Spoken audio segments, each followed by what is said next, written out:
narababwiye kabisa ngo munyitondere kuko igihe nzaza nje. Bana umunsuzugura noneho ndabemeje sha.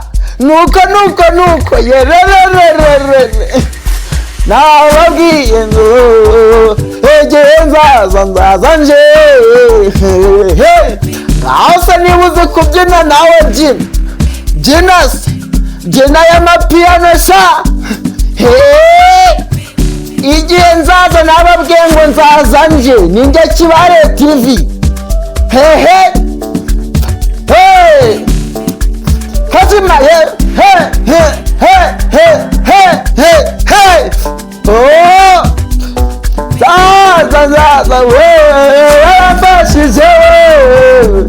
Kazima kabisa niba nawe ufite umuntu ukunuza umuhoza ku mutima.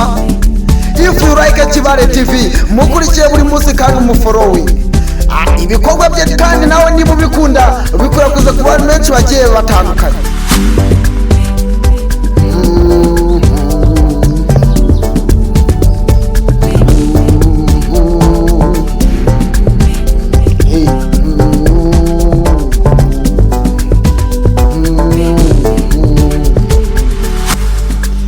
Every time mpora ndi available because kwa bafana banje mbakunda.